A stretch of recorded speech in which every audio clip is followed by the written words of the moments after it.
당뇨병을 앓고 있는 나는 20년간 경험을 말하고 싶어요. 병원에서 말하는 의사 선생님 말씀도 다 맞고 영양사 선생님 말하는 것도 다 맞습니다. 그리고 헬스와 관계 있는 운동요법도 다 맞는 말입니다. 그러나 생각하셔야 합니다. 내가 얼마나 실천을 할 수 있는지를 알아야 합니다. 그래서 사람들은 귀 얇아서 이 사람이 당뇨에 좋다고 먹어봐라 해서 여주, 돼지 감자, 뽕나무 등 먹어요. 그런데 전 제 경험에 비추어 보면 당뇨는 내가 식이습관을 잘못해서 생긴 병이니 저에게 하늘에서 고쳐라라고 하는 것인데요. 사람들은 자꾸 먹어서 당뇨를 고치려고 합니다. 절대 그리하면 당뇨는 더욱더 깊어갑니다. 원천적인 습관을 바꾸지 않으면 안 돼요. 사람들은 여주, 돼지 감자, 약 등을 먹는 습관을 더욱더 나쁘게 됩니다. 어떻게 해야 하는가요? 당뇨는 먹어서 고치는 병이 아니고 먹는 습관을 바르게 고쳐서 이겨나가야 합니다. 그래서 전 습관을 고치려고 정말 애를 많이 썼다고 할 수 있지요.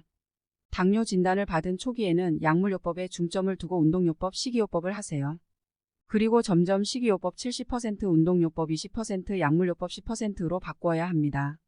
그럼 제가 한 방법을 소개합니다. 참고 전 당뇨 합병증으로 이가 틀니가 되고 눈은 양쪽 다 백내장 수술을 했어요. 그리고 심장혈관이 막혀서. 스텐드 시술은 한두 곳이 막히면 하는 것이고 저는 개복 수술을 했습니다. 관상동맥 우회수를 했습니다. 죽다가 살아난 생명입니다. 그래서인지 당뇨병은 빨리빨리 알려서 저와 같은 사람이 생기면 안 되겠다고 생각해서 이런 방송도 하는 것입니다. 유튜브에 나오는 방송이 틀린 이야기는 하나도 없습니다.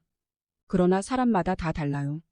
제가 중요하게 생각하는 것은 당뇨에 좋다고 뭘 먹어서 고치려고 하지 마세요. 당뇨는 안 좋은 것을 먹어서 생긴 병입니다. 내 생활습관이 바뀔 때 비로소 없어지는 병입니다. 지금부터 어떻게 해야 하는 것인지 간단하게 말하겠습니다. 밥양을 줄이세요. 반으로 하면 좋아요. 그리고 제때 드세요. 아침 8시, 점심 12시, 오후 4시, 간식 저녁 7시에 그 외는 절대로 음식 섭취 불가. 그리고 중요한 것은 식사 순서를 바꾸는 것입니다. 우리는 밥국을 먼저 먹고 그 다음에 반찬을 먹는데요. 이 순서를 바꾸는 것입니다. 가장 먼저 과일, 채소 반찬, 김치는 물에 헹궈서 짭지 않게 먹고 그 다음에 육류, 생선 등 단백질을 먹는다. 셋째, 탄수화물, 잡곡밥, 면, 떡 등 이렇게 순서만 바꾸어도 혈당이 솟구치는 혈당 스파이크가 안 생깁니다. 그리고 한 가지, 스트레스가 엄청 중요합니다. 내가 하면 스트레스가 아닌데 가족들이 이렇게 시키면 스트레스죠. 자신이 해야 합니다. 대단한 결심이지만 해보면 간단합니다. 저는 지금은 습관이 되어서 어느새 인슐린과 약물 치료를 했는데 지금은 약물은 하나로 줄었습니다. 다시 한번 말하지만 먹어서 고치는 병이 아닙니다. 생활습관 식이요법으로 고치는 것이 당뇨병입니다. 혈당 스파이크를 예방하는 데 도움이 되는 좋은 음식에 1. 천연 섬유질이 풍부한 음식. 천연 섬유질이 풍부한 과일, 채소, 견과류 등의 식품은 소화가 느리게 일어나기 때문에 혈당 스파이크를 예방하는 데 도움이 됩니다. 예를 들어 브로콜리, 당근, 사과, 감귤, 자두, 참외, 복숭아, 쑥갓 등은 혈당 스파이크를 예방하는 데 좋은 선택이 됩니다. 2. 치아시드. 치아시드는 섬유질과 건강에 좋은 지방산이 풍부하여 소화를 늦추고 혈당 수준을 안정시켜주는 효과가 있습니다. 요거트, 오트밀, 고기, 밑간 등에 뿌려 먹거나 빵 굽는 재료로 사용할 수도 있습니다. 3. 식사 간격 조절. 식사 간격을 균등하게 조절하고 간식이 필요한 경우 식사 후 2-3시간 후에 간식을 먹습니다.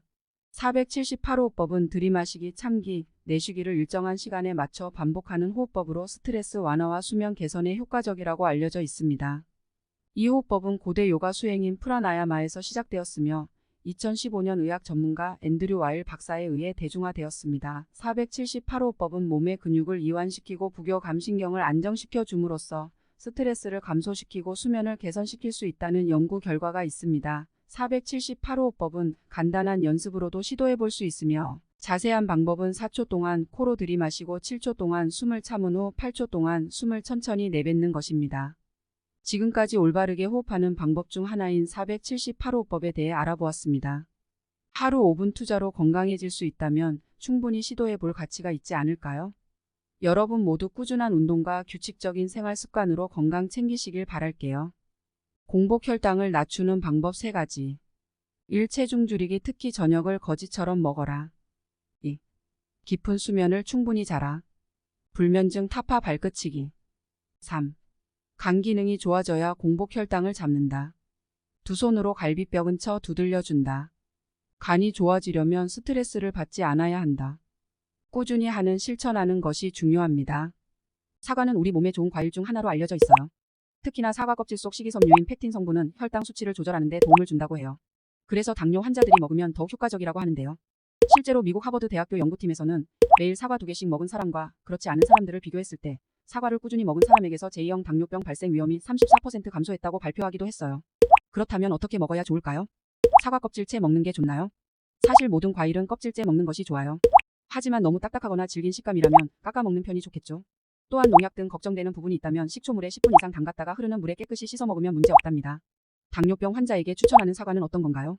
일반적으로 많은 양의 당질을 함유하고 있는 사과는 많이 먹을 경우 혈당 수치가 급격하게 상승할 수 있어요. 따라서 하루 1-2개 정도 섭취하는 것이 적당하답니다. 만약 공복 상태라면 식후에 드시는 것이 좋고 식사 후 디저트로 드실 때는 다른 음식과의 궁합을 고려해서 드셔야 해요. 예를 들어 우유와는 좋지 않으니 주의하세요. 건강관리만큼 중요한 건 없어요. 맛있는 사과 먹고 모두 건강해지세요. 당뇨병은 유전인가요? 제2형 당뇨병은 급격하게 증가하고 있으며 특히 생활 방식의 변화와 비만 유병률의 증가와 밀접한 관계가 있기 때문에 유전적 요인뿐만 아니라 환경적 인자도 크게 영향을 미칩니다. 통상적으로 당뇨병 발생 위험의 약 30-70% 정도는 유전적 영향에 의해서 결정된다고 알려졌는데 일반인에 비해서 당뇨병의 위험도를 비교하면 가족 내에서 당뇨병이 있는 경우 다른 가족 구성원의 제2형 당뇨병의 발생 위험은 일란성 쌍생아는 10배, 그리고 직계 가족은 3.5배로 높아집니다. 쌍생아에서 제2형 당뇨병 발생의 일치율은 일본의 한 연구 결과를 보면 일란성 쌍생아는 83%, 이란성 쌍생아의 경우는 40%로서 유전적 영향과 환경적 영향을 동시에 받음을 알 수 있습니다.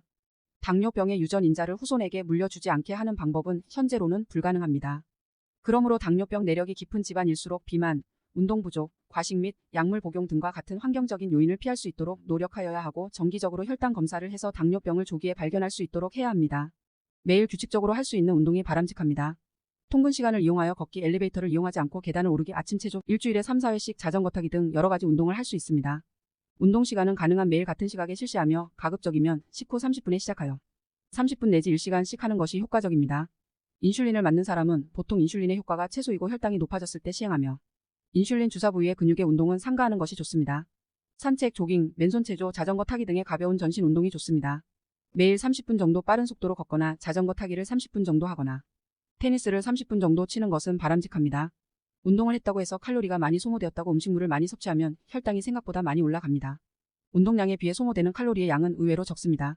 또한 혈당이 조절되지 않는 상황에서는 등산, 수영 등 격렬한 운동을 하면 오히려 혈당이 더 올라가기 때문에 처음에는 가벼운 산책을 꾸준히 하는 것이 좋습니다. 너무 격렬하게 운동을 하면 혈당 강화제를 사용하는 환자에서는 저혈당이 오는 경우도 있으므로 주의해야 합니다. 신발의 크기에도 세심한 주의를 해야 합니다. 또한 식사 후 15분 정도 산책을 하면 혈당 스파이크를 예방할 수 있습니다. 4. 체중 감량, 체중을 줄이면 혈당 조절 능력이 향상되어 혈당 스파이크를 예방하는 데 도움이 됩니다. 5. 의사와 상담하여 혈당 스파이크를 예방하는 데 도움이 되는 식사 계획을 수립하고 필요한 약물을 결정합니다. 전 개인적으로 괜찮은 식품을 직접 지정해 보면 달걀, 연두부, 파프리카, 낙토, 그릭 요거트를 식전 10분 전에 드시면 혈당 스파이크를 예방을 할 수 있을 것 같습니다. 혈당 스파이크를 예방하는 데 도움이 되는 음식은 위와 같습니다. 그러나 각 개인의 건강 상태에 따라 적절한 식습관과 운동 계획이 필요하므로 의사나 영양사와 상담하여 적절한 방법을 찾는 것이 좋습니다. 당뇨약 없이 당뇨 치료하는 법, 예방하는 법을 알아봅니다. 정말 중요한 것은 올바른 생활 습관을 가지는 것입니다. 첫째로 수면 습관 11시 이전 취침을 하시고 7시간에서 9시간 동안 주무시고 둘째로 먹는 것입니다. 천천히 먹을 것입니다. 한식 위주로 골고루 먹고 식사 시간을 지키고 식사 순서 바꾸라는 것입니다. 채소 과일을 먼저 먹고 생선 육류 등 단백질을 먹고 마지막으로 탄수화물 반면 떡 등을 먹어요. 셋째는 운동입니다. 밥 먹고 20분에서 30분 정도 산책을 하시던지 만보 걷기와 스쿼트 등 사이클 매일 하시는 것이 좋아요. 먹은 만큼 운동을 해라라는 것입니다. 과음 과식은 금물입니다. 당뇨병 치료법 1. 마요 클리닉 웹사이트에 따르면 제1형 당뇨병의 경우 인슐린 주사나 인슐린 펌프 사용, 혈당 수치 검사, 탄수화물 섭취량 확인이 필요합니다. 일부 제1형 당뇨병 환자에게는 췌장 이식이나 섬유세포 이식이 가능할 수 있습니다. 제2형 당뇨병의 치료는 대부분의 경우 생활습관 개선을 통해 이루어집니다. 2. 줄리에 다우브 씨는 줄리드 스타인버그와 제프리 블록 의사로부터 제1형 당뇨병을 치료하는 방법으로 줄리에 다우브 씨의 체내에 존재하는 기능성 인슐린 세포를 복제하고 이를 주입하여 인슐린 수치를 조절하는 방법을 시도해 보았다고 보도했습니다. 3. 당뇨병 마스터링은 제2형 당뇨병 전 단계 및 인슐린 저항성을 위한 검증된 치료법으로 고탄수화물 식단 및 간헐적 단식을 추천합니다. 이러한 방법을 적용하는 것으로 당뇨병을 치유할 수 있다고 주장합니다. 4. 새로운 기능성 인슐린 세포를 생산하는 줄리에 다우브 씨와 같은 연구에 참여한 인물들은 제1형 당뇨병 치료를 위한 새로운 식물 기반 치료법을 연구 중이라고 보도했습니다. 메디컬 뉴스 투데이 웹사이트는 당뇨병에 대한 새로운 치료 및 당뇨병 개선 방법에 대해 조사하고 있지만 아직 당뇨병을 완치시키는 치료법은 없다고 밝혔습니다. 제2형 당뇨병은 신체가 혈당, 포도당을 처리하는 방식에 영향을 미치는 만성 질환입니다. 치료하지 않고 방치하면 심각한 건강 합병증을 유발할 수 있습니다. 제2형 당뇨병에 대한 몇 가지 구체적인 치료 방법은 다음과 같습니다. 라이프 스타일 변화. 제2형 당뇨병이 있는 대부분의 사람들은 혈당 수치를 낮추기 위해 식습관, 운동, 건강한 체중 유지와 같은 라이프 스타일 변화를 권장합니다. 규칙적인 운동은 인슐린 감수성을 개선하고 혈당 수치를 낮추는 데 도움이 될 수 있으며 설탕과 정제 탄수화물이 적은 건강한 식단은 혈당 급증을 예방하는 데 도움이 될 수 있습니다. 균형 잡힌 식단과 규칙적인 운동을 통해 건강한 체중을 유지하는 것도 당뇨병 관리에 중요합니다. 약물. 제2형 당뇨병에서는 혈당 조절을 위해 종종 약물이 필요합니다. 옵션에는 경구 약물, 주사제 및 인슐린이 포함됩니다. 나트륨 포도당 수송체 SGLT 억제제는 심장이 당을 받아들이는 능력을 제한하는 약물의 일종으로 소변으로 체외로 배출되는 당의 양이 증가합니다. 사용할 수 있는 몇 가지 다른 약물 옵션이 있으며 약물 선택은 안전성, 내약성, 효능, 가격 및 단순성과 같은 다양한 요인에 따라 달라집니다. 인슐린 요법은 경구 약물이나 주사제만으로 목표 혈당 수치를 달성할 수 없는 제2형 당뇨병 환자에게 종종 권장됩니다. 인슐린은 주사 또는 인슐린 펌프를 통해 투여할 수 있으며 인슐린 주사의 용량과 시기는 개인의 필요에 따라 달라질 수 있습니다. 전반적으로 제2형 당뇨병에 대한 치료 계획은 환자의 특정 필요 및 병력에 따라 개별화되어야 합니다. 목표 혈당 수치를 달성하고 합병증을 예방하려면 생활습관 변화, 약물 및 인슐린 요법의 조합이 필요할 수 있습니다. 의료 서비스 제공자와 긴밀히 협력하여 개인화된 치료 계획을 개발하고 시간이 지남에 따라 필요한 조정을 하는 것이 중요합니다. 당뇨병의 증상. 당뇨병의 3대 증상은 다음 다식 다뇨 증상이지만 모든 환자가 이 증상으로 병원을 찾지는 않습니다.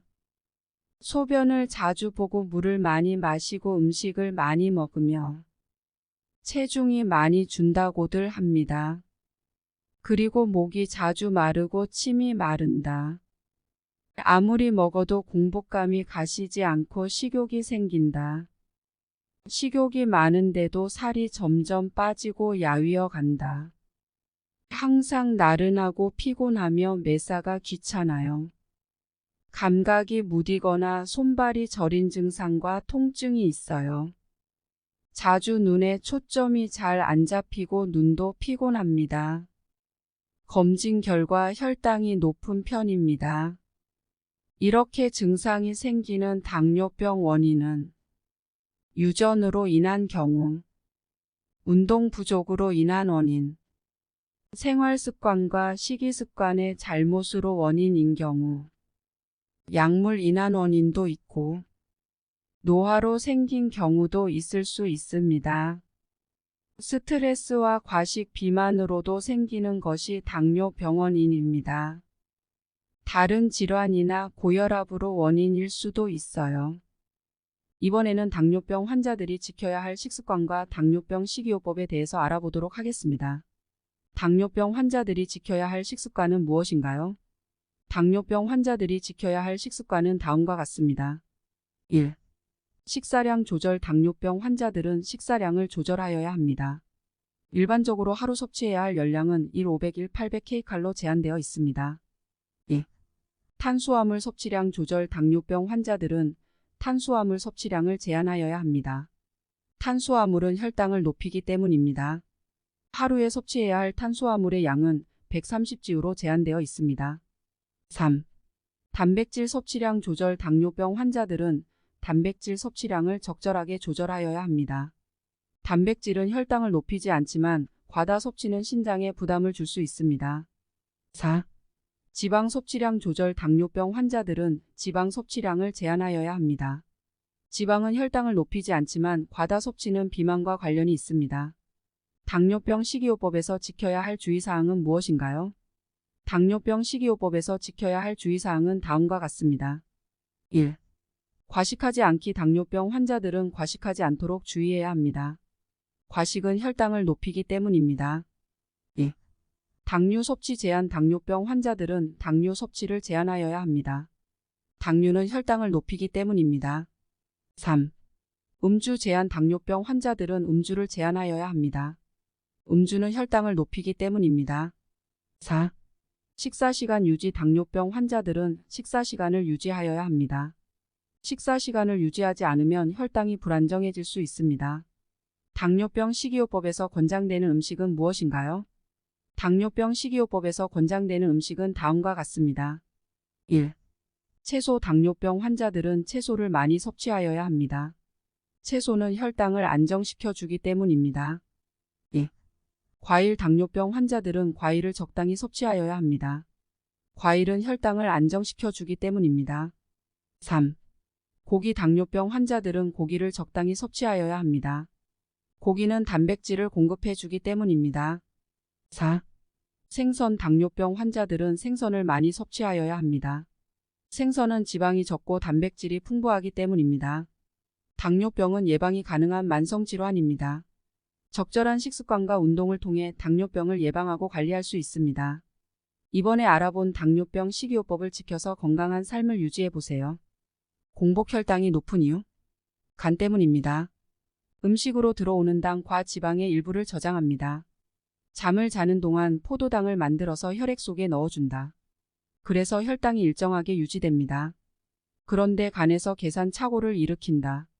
간에서 필요 이상으로 포도당을 많이 만들어내게 하는 원인이 있다. 첫째, 스트레스 때문에 코르티졸 호르몬이 분비돼서 혈당이 높게 됩니다. 둘째, 코골이입니다. 수면 무호흡증 수면을 방해하고 그래서 혈당이 높게 됩니다. 셋째, 복부 비만입니다.